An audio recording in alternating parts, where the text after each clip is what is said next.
So for today's class, we're building a well-architected application in AWS for security architects. The goal behind today's training is going to be introducing you to the concept of well-architected applications in AWS. If you have not done any architecture work before, it should still be enough for you to at least get an understanding of what that is. Now, well-architected as a term is something that is being used across the board. So the intent for today's class is going to be more around leveling up the playing field for everyone. If you have not even heard about any of these terms, so it should be a baseline enough for you to get an understanding of it. But also, if you have heard of this, it could be a good refresher.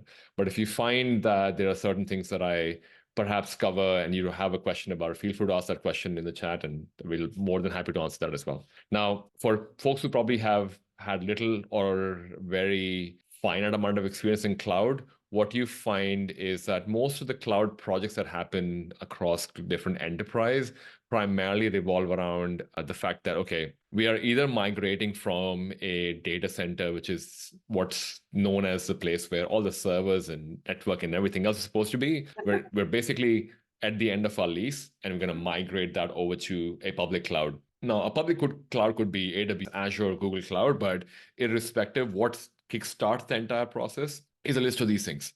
First one is a data center migration, where someone is basically on the end of the lease for their data centers, and they're trying to go, okay, moving forward, we're not going to use data centers. We're just going to primarily be focusing on using like cloud, some cloud that we have picked as a good thing. The other type of projects, which is kind of like almost started happening just before COVID, but COVID kind of super accelerated the whole thing, was the process of digital transformation. Now, digital transformation by itself sounds like a fancy word, but essentially what that is, if maybe a good example is if you're with an online bank account, and if you notice that suddenly your bank account now has an app, and maybe it's also very user-friendly when you try and go on your bank portal on a mobile phone, that's in a way a good example of something which has already existed for a while, and now you're using digital technology to make it better for today's day and age. That's kind of like what the intent behind the digital transformation is. Now, that is a super simple example, but could be a lot more complex example. And depending on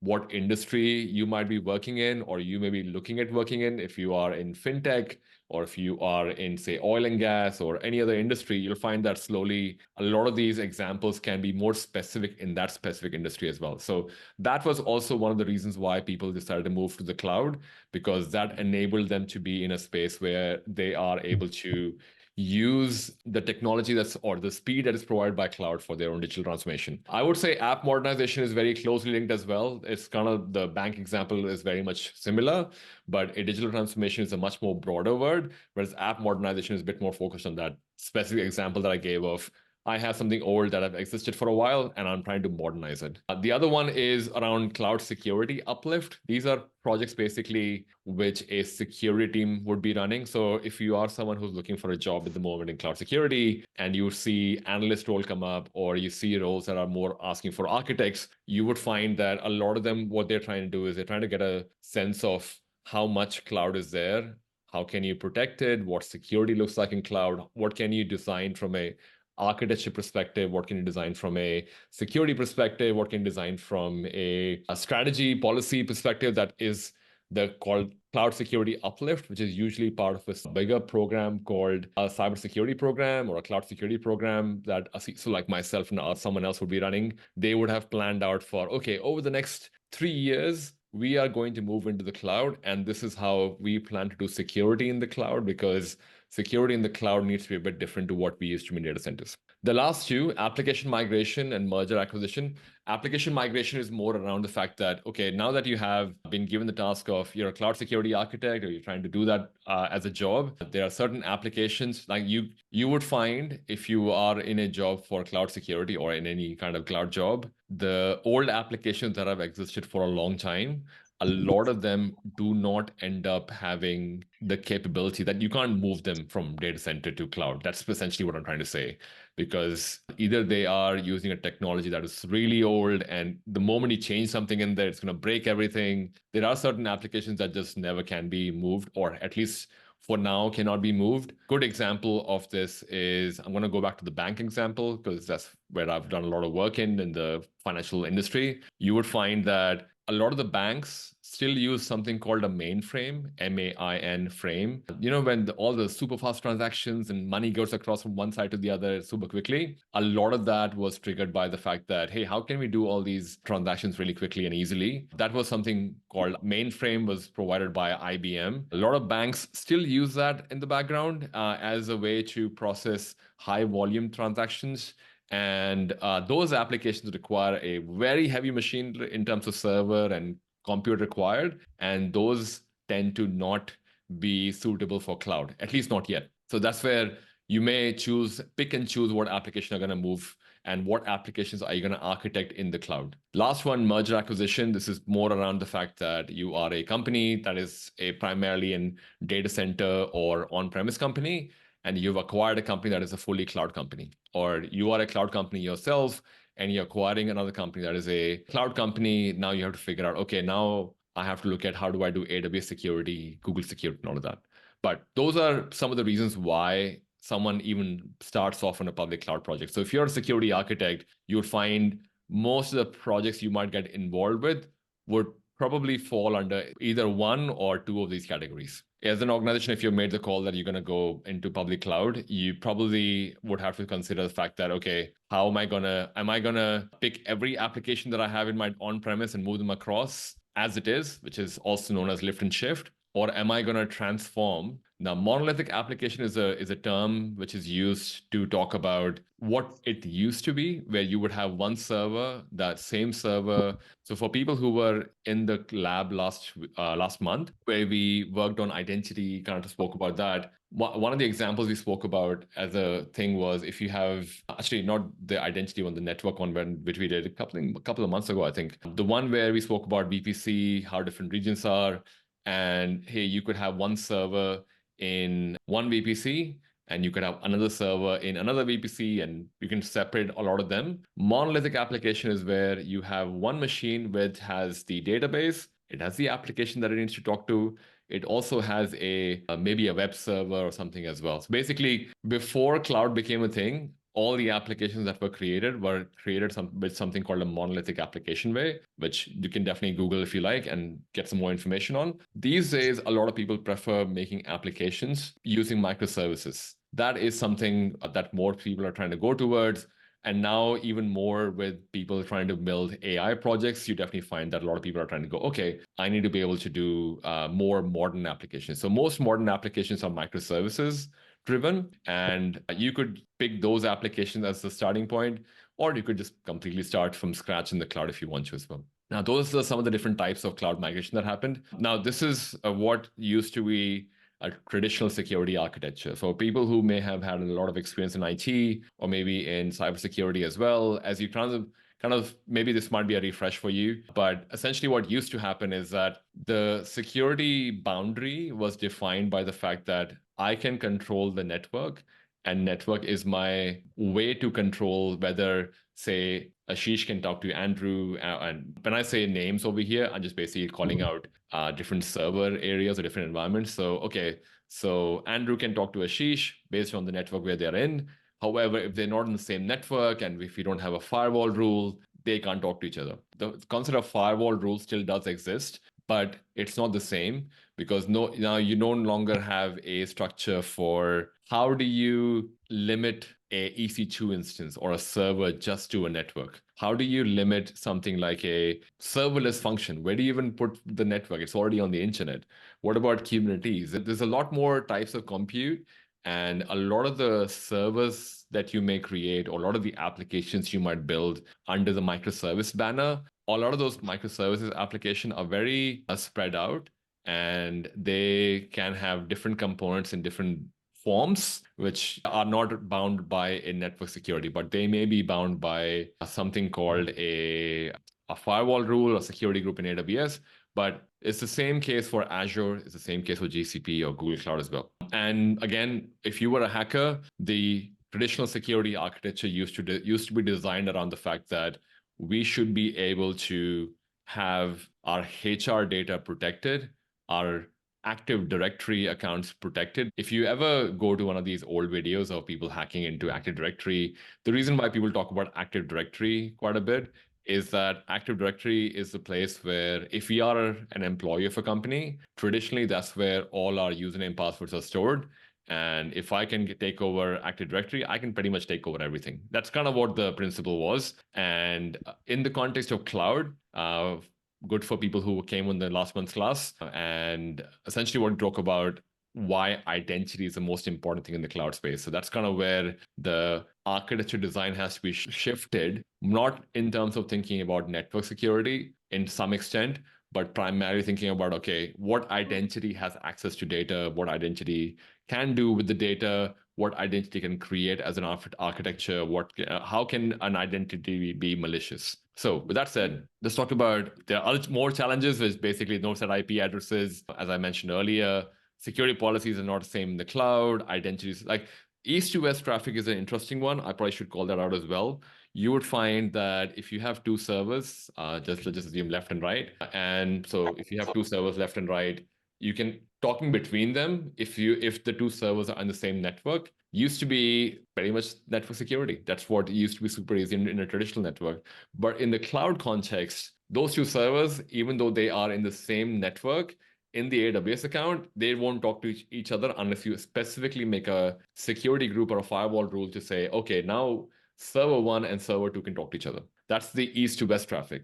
North to south is basically traffic coming from network traffic. Hopefully that's making sense. I don't know how many people actually are good with networking basics, but if you have any questions about it, feel free to ask that as well. But essentially that's where the east to west traffic comes in from.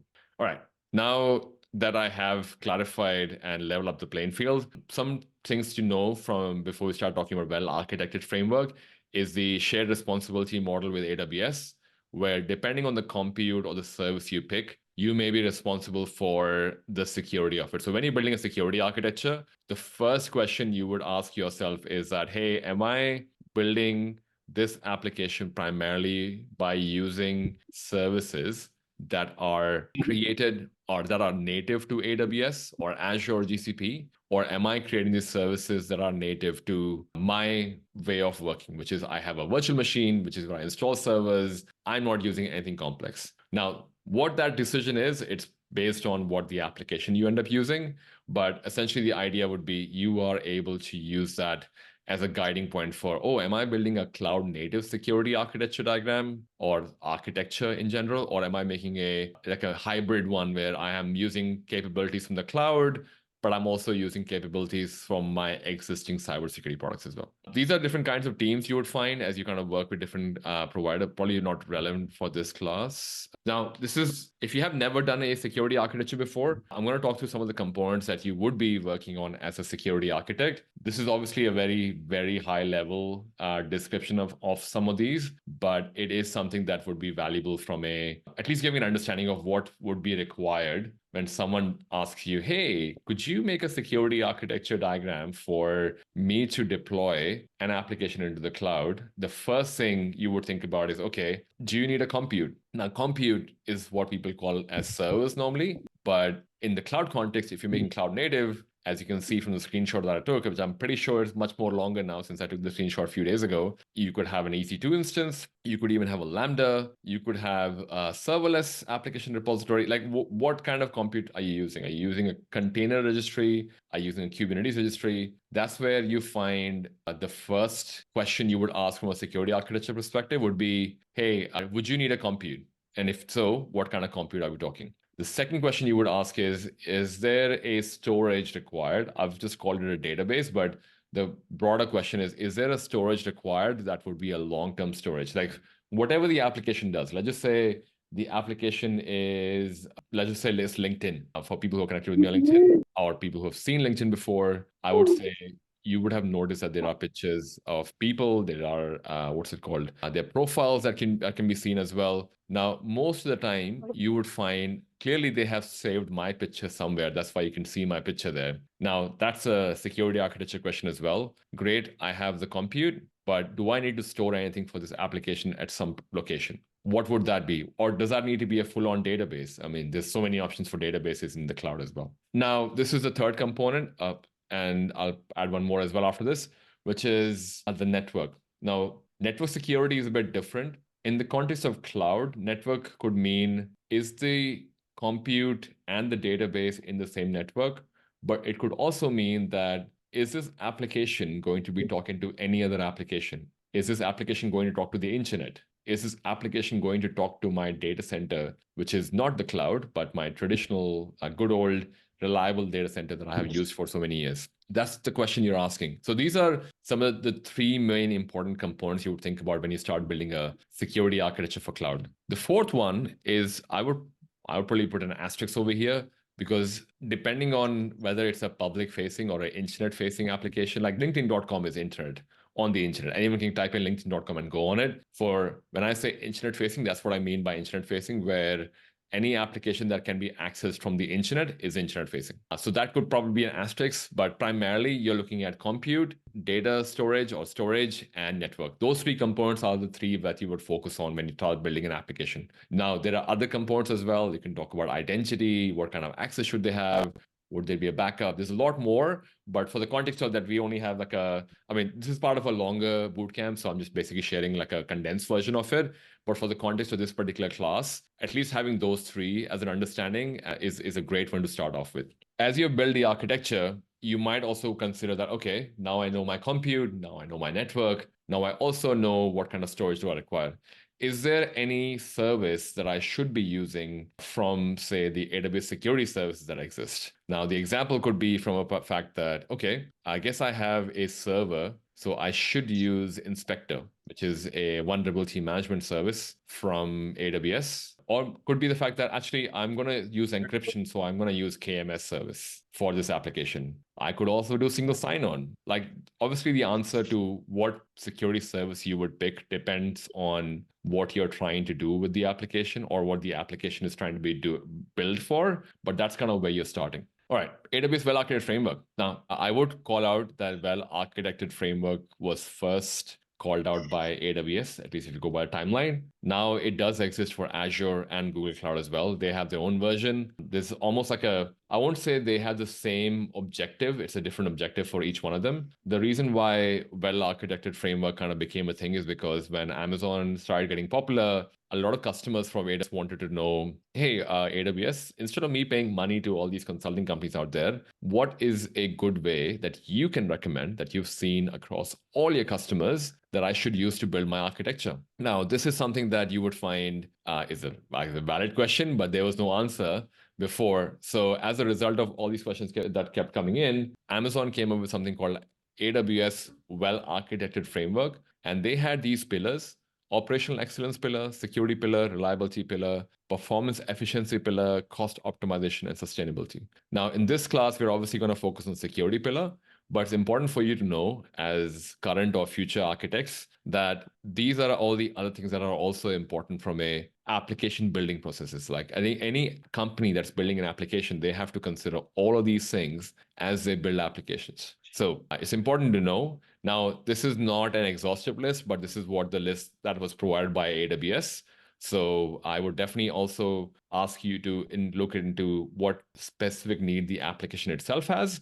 But primarily, you would find if you go through the AWS well-architected framework documentation, you would have asked a lot of questions which are probably relevant for any application out there, which is probably a good point to just to, even if, say, for example, if someone out there on this doesn't have a cloud security architecture job or trying to think about what kind of questions should I be asking, I think security pillar is a great place to start. The reason I say it's important for you to look at the security pillar of AWS well-architected framework if you're looking for a cloud security job is because all these categories over here, even though these categories are created by Amazon and they're making it a thing that, hey, if you think about a well-architected application, you should think about identity access management, detection, infrastructure protection, data protection, incident response, application security. You would find that if you were to go through all of this, you probably have asked all the questions that any experienced cybersecurity person who's an architect builder is asking. So this is a good framework from that perspective. It's a great resource if you just wanted to get your mindset around,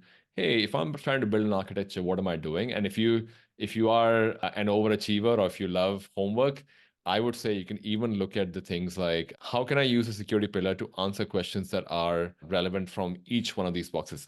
I think that'll be a great blog or LinkedIn article or whatever you're going to create.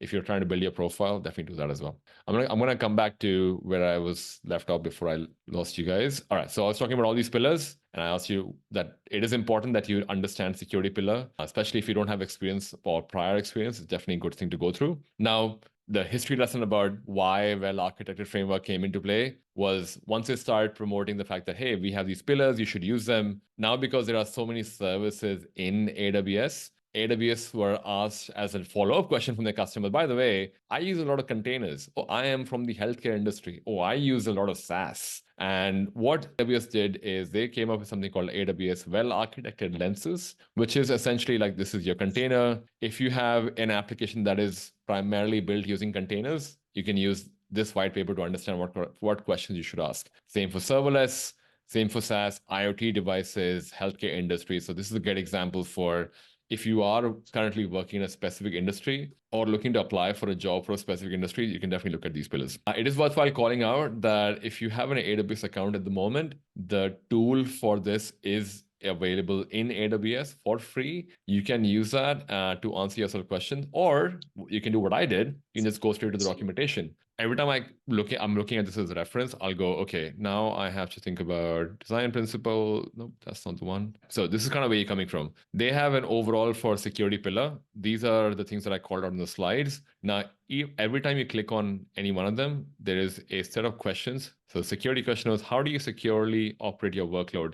Workload in this context is the application you're working with. Identity access management, how do you manage identity? As I said, if you go through each one of these, and I'll drop this link in the chat as well, so for you can explore yourself later on. But I think it's definitely a good one for everyone to just go through it, so you're able to at least go, okay, this is how I should think about building an architecture. This is the question I would ask from a security perspective. This is the question I would ask from identity access management and all of that. Now, the rest of the exercise is going through the questions. So what I'll do is instead of going through the slides, I would come over here and help you go through this as well. So that way you're looking at the same thing that I would be looking at. And plus, we're going to start with the first pillar, which is security. Inside security, we have, this is how you would start the conversation about well-architected framework. If you were to build, so let's just say I give you a scenario. I'm an application owner or an application product manager. I would come up to you, hey, Mr. or Miss Security Architect, I would like to build an application that has primarily, it would need EC2,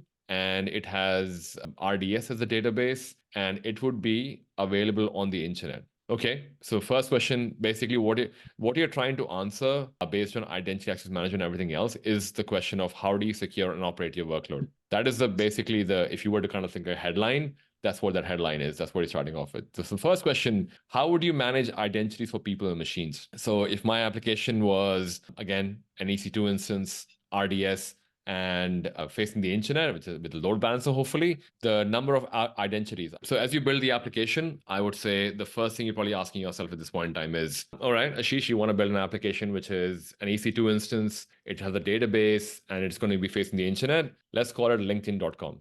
All right. Okay. Let's start off with this. What kind of identities would you want for your LinkedIn.com? I may answer that at the moment, we are starting off. So I don't want anyone on the internet to be able to create any identities. So in the beginning, it would only be identities that are employees of LinkedIn.com.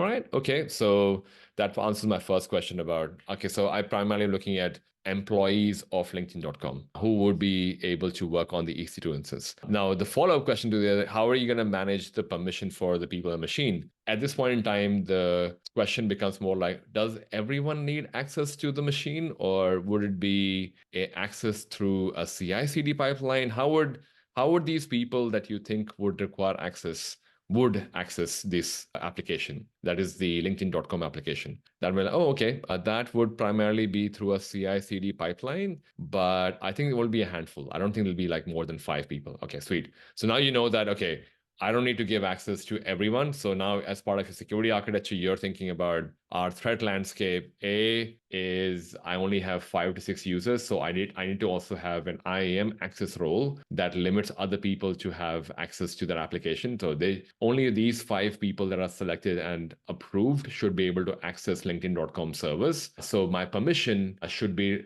calling that out. Now, what about machine users? Now, for people who were there in the last month's class, it's probably a repeat for you, but for people who were not there in the last month's class, identity that are associated not with the user, but with the machine, like an EC2 instance or instance role, as some may call it, those are machine users. Now, most of the time, when you ask the question about what kind of machine users, a lot of people would say, I don't think we'll need any.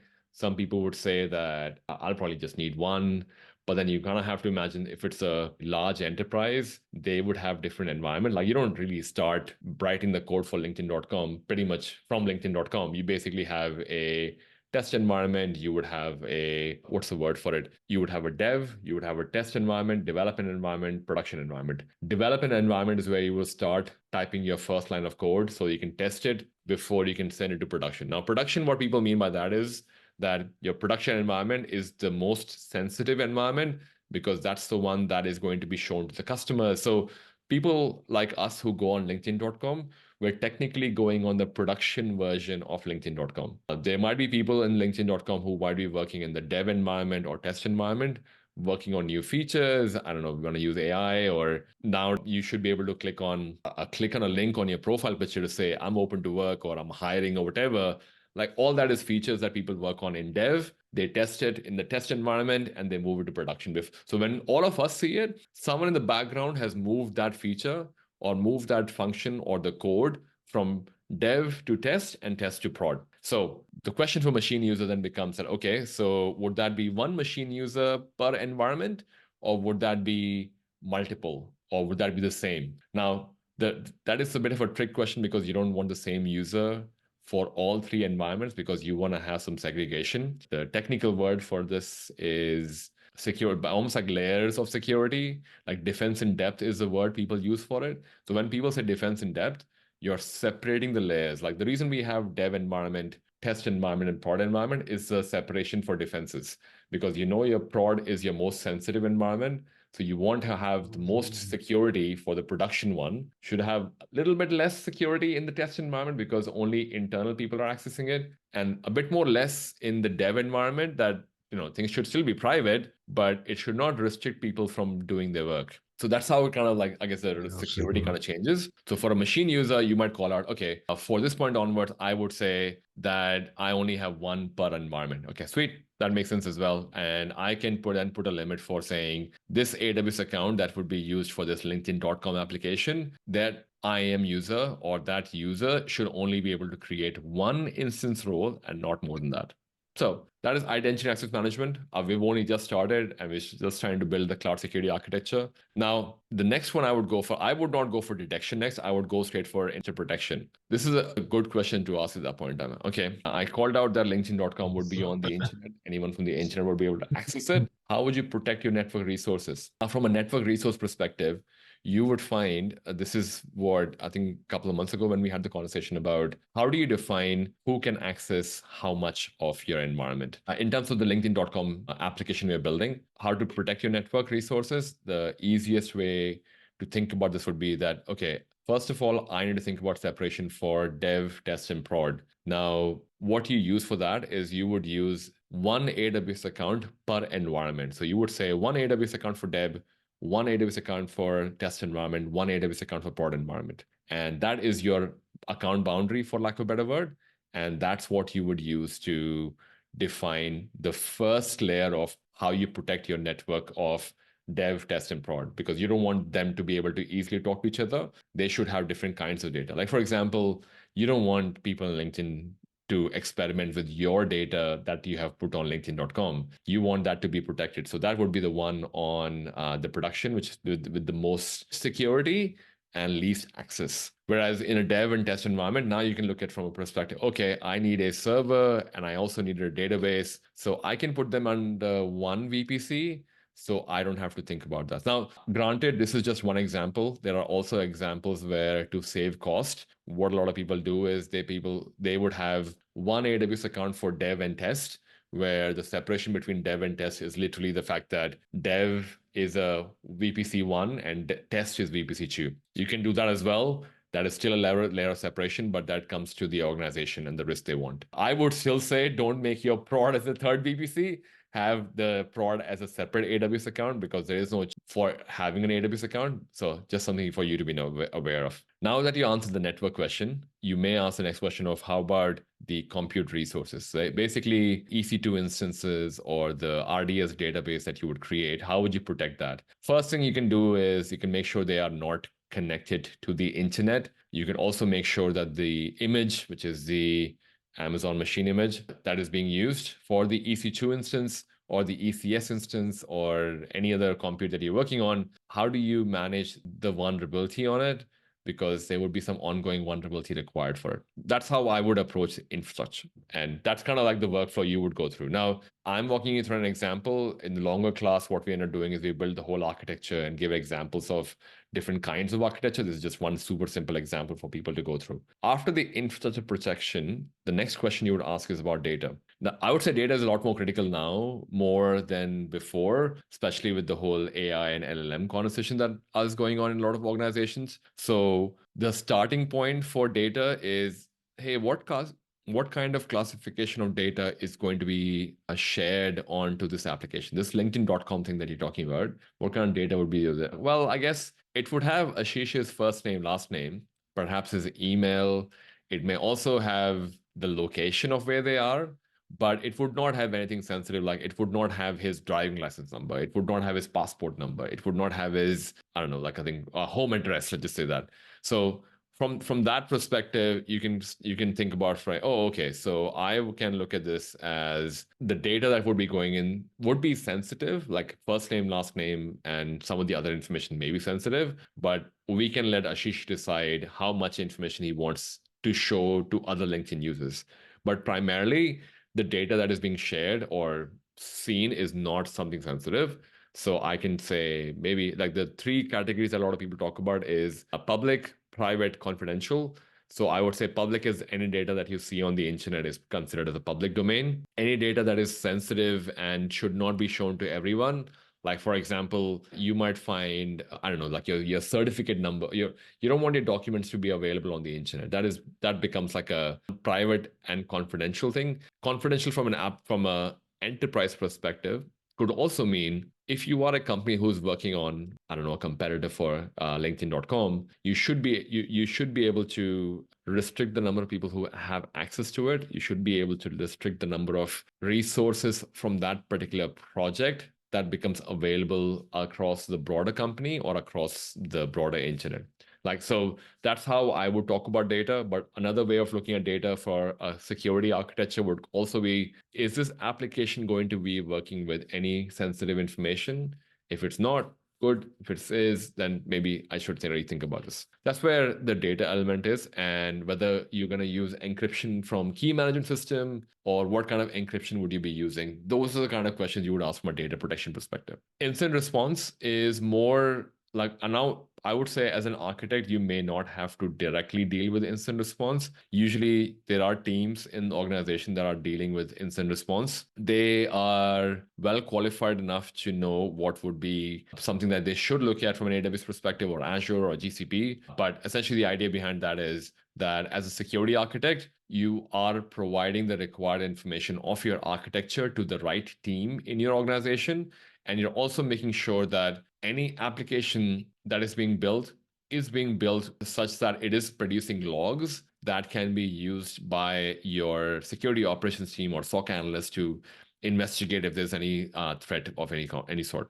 Last one is the application security one. This is quite a broad one. I would say in most organization, you primarily would end up working with another application security specialist who can talk about the development lifecycle, the design, and how is the code going to go from dev to test to prod is what you would design as cloud security architect. But how would the code itself, what technology, and how can you integrate security in it? Is the code itself vulnerable? Is the code carrying any secrets? Is the code vulnerable to, say, SQL injection? Like all that kind of questions, you can technically ask a security architect, but you're most likely going to rely on the fact that someone is working with you on those specific aspects to be able to work that out as to what the current capability of the software development lifecycle is and how can you integrate security into it. I have said a lot of things. We only have 10 more minutes. So I'm going to take a pause here and look out for any questions. I've shared the link. I'm going to share the link once again. So in case people who came in and dropped off, that's a link for well-architected framework. And this is how you would design the network or application. And basically, this is how you go about asking questions and building stuff for the app, the environment you're trying to build a security architecture for. Are there any questions while we go through this? As good practice, should we always implement this even for small deployment? I would say yes, definitely. Asking all the questions that I've shared with you is definitely something that I would encourage even at a small level. The reason I said this is a good one for building your online profile as well is because these are literally the questions people are asking. And say, for example, and for anyone out here who wants to start writing their blog or start writing a LinkedIn article because you're looking for a job or you want to get that next promotion, I would say pick a simple architecture or simple application design. Maybe use the one that I just called out, one EC2 instance, one RDS, and it maybe you just say it is facing the internet or not facing the internet, your choice. But a simple those two, EC2 and RDS, use that as a starting point and write a blog about, hey, I have built a sample well-architected AWS for one EC2 and one RDS. This is what it would look like. And you can answer the questions, link it over here. That would be a great way for you to start highlighting to other people that, hey, I'm trying to be a cloud security architect or whatever. So that would be a good way to show it. Hopefully that answers the question, Maureen. Is there a prerequisite to AWS cloud? So there is no prerequisite to AWS cloud security practitioner if you already have an IT background. If you don't have a IT background, if you've never worked on, say, anything like a network or identity or like the reason I call that out, there is no AWS cloud security practitioner, by the way. There's an AWS cloud practitioner. Unless you're talking about, like, I know we're running a bootcamp, which is a security fundamentals bootcamp, but for that, you still need to know that as well. But I don't know if that's the one you're referring to. But if it's just the AWS security practitioner, oh yeah, okay. So if you're a network engineer, you probably understand the foundational pieces already. So if you go straight for something which is more of a cloud security, like, I mean, even if you go for the cloud security bootcamp fundamental as well, you don't have to have a lot of knowledge. But prerequisite for practitioner is nothing apart from the fact that you should at least have some foundational knowledge of what is the compute, what is the network, how does it really work between, how do I make two servers talk to each other in a network? Like those kind of foundational questions, if you have answers to that already, and if you understand them, then you don't really need to do anything else apart from that. And I'm pretty sure, I think you mean AWS cloud practitioner and not cloud security practitioner, because there is no cloud security practitioner. After AWS CCP, what's the next step for a cloud security architect? You would find that cloud practitioner exam is a fairly fundamental exam. And I would say if you know practitioner, if you have passed a practitioner exam, as a CISO, I would look at you as someone who understands what services are available in AWS. How is a AWS cloud environment like? It doesn't help you become a cloud security architect or even a cloud security engineer for that matter. It is a entry level for you to be introduced on the concepts of what services are all about. It's worthwhile calling cloud security architect jobs are primarily people who have been architects before, or at least have some experience as a solution architect or a security architect, because you're applying your cloud knowledge on top of your existing knowledge. I hope that makes sense. You would not see a job for a cloud security architect analyst, if that makes sense. Sometimes cloud security analyst jobs may require you to build a architecture or security architecture because the company is small and you're doing everything. But primarily, what you would find, you're better off just going for that. How do you become a security architect? Good question. You would find that security architect is also not a beginner field. Like, for example, Dare has a network engineering background. I would think someone like him can transition onto network architecture and then from there to security architecture, network security architecture. So I would say you need to be already in some kind of a existing IT or maybe even a developer as well, because it's not just one kind of security architect. You could have a cloud security architect, network security architect. You could be a application security architect. There's so many categories in it. That's a pretty broad question as well. So I would say if you're trying to aim for a cloud security architect, try and get an IT job, which is a tech job, because what you're doing in cloud security architecture is primarily using your knowledge of, say, having built an application before. You're thinking about how do I apply security to this? But it's a chicken and egg thing. You need to have made an architecture before you can go down that path. But there is a hack. I feel, and personally, I have seen a lot of people get into cloud and cloud security through this, where people have been sharing online for, hey, this is how I did a cloud security architecture for an application which is a web facing application. Insert application type here. Having yourself being put out there is a good way, because 9 or 10 times you'll find that someone like me or someone other are trying to figure out, how do I build a security architecture for an EC2 and RDS? And if you have written a blog for it, they'll go, Joshua has done this before. Let me just reach out to Joshua and see if I can hire him. That's kind of where a lot of those jobs come in, where it's not I do an IT job first, move to some architecture experience and do that. Like that is very rare. The reason for that is rare is because most cloud security architects or security architects in general are expected to be experienced in some form of, like, you're either a network engineer or something or the other. You've already done that before. How does one become a cloud security architect from a zero level? I would say the absolute zero, just mean you've never done this before, would be start from the foundation pieces, start learning about networking, identity. I think Network Plus or Security Plus, those are good certifications if you're going to start building up that knowledge, so you can apply for a job and get that as well. Network Plus, Security Plus, this is CompTIA certifications. Those are really good, and there's a lot of YouTube videos on this as well. But more than anything, I would say, any of you who are listening into this and watching this are interested in tech, you like everything that I've shown you so far. I can talk about this because I have done a lot of years of it. If you have not done it, it's a lot about being hands-on. Like you can't, you know how it's like, I want to learn, I want to swim into open water, but if I don't know how to swim, no matter how many YouTube videos I watch of swimming, I would not learn how to watch. That is not the right thing. That is something you would find with tech as well. If you have never done, say, building an application, even if it's your own personal project, you would find it's a struggle. But if you have even done your own examples of building a architecture of any application, and the heaps of projects, happy to send some projects for your way as well, if that helps. But that is kind of where you're coming from. And people would assume, oh, okay, this person has done something and I can build on that. I can teach them some of this as well.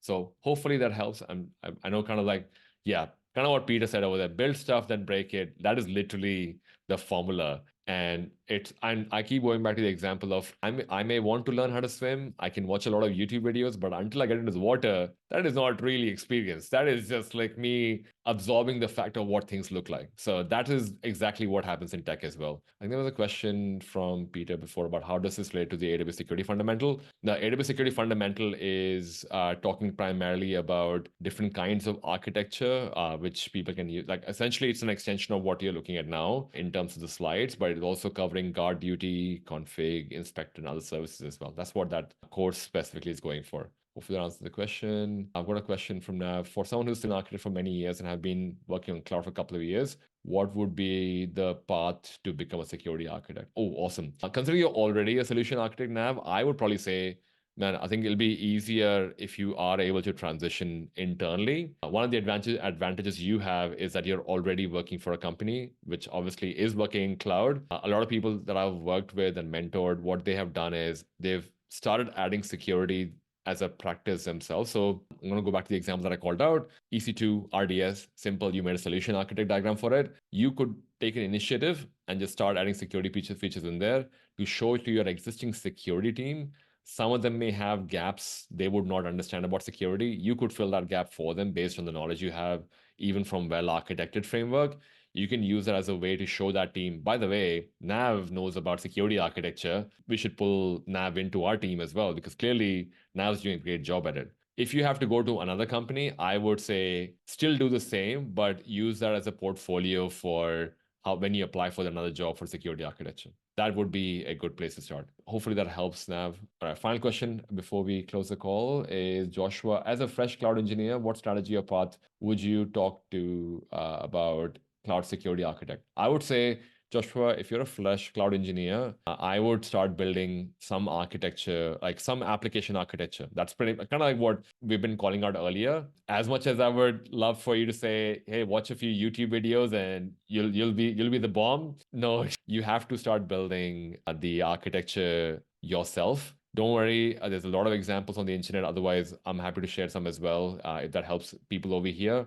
If you folks want, I can send two or three. We're going to make some videos on different architecture as well. You can use that as a starting point, build the cloud architecture, and go, hey, this is how I would do it, and talk about it as well. And as Rima mentioned, you can listen to the podcast as well. The podcast would be helpful for you to understand the lingo of, by lingo, what I mean is like, hey, when you go to, I don't know, if you're into running, people talk about the best kind of shoe you can wear for run. The same way, the podcast is a great place to start understanding what do people talk about in the cloud security space, what are some of the challenges, and what can. So that's where the podcast is helpful. The bootcamp is our attempt to kind of teach people these things, because what you realize is that's a great place for people who are quite experienced in cloud security. And you, as someone who's starting off, can get to learn and start hearing the conversation about, oh, this is what they talk about. This is what challenges are. Oh, Kubernetes is important. AWS security is important. Bootcamp would be the place where you were, at least my hope is, as we do more of these in this year, Cloud Security Bootcamp YouTube channel becomes that channel where a lot of these videos, what you're learning here, can go there. And as I get more feedback, like for example, I think one feedback that I'm taking from here is the whole cloud security architect from a level 0. I think I'm making a note of it as well. So that would be something we'll definitely try and cover, because we definitely want to be able to help as many of you become cloud secure. I mean, that's kind of what reason we started this. So I'll definitely look that up. But thank you so much for this. That is also, obviously, we have the AWS Security Fundamental as well for anyone who's interested in that kind of bootcamp. But hopefully, this was valuable, and I look forward to another one of these with you folks, and maybe more on the next March conversation as well. But thank you so much for your time. I really appreciate this, and hopefully, all of you got some value from it as well. And I'll talk to you all soon. Enjoy the rest of your week. Thanks again. All right. See you, everyone. Bye.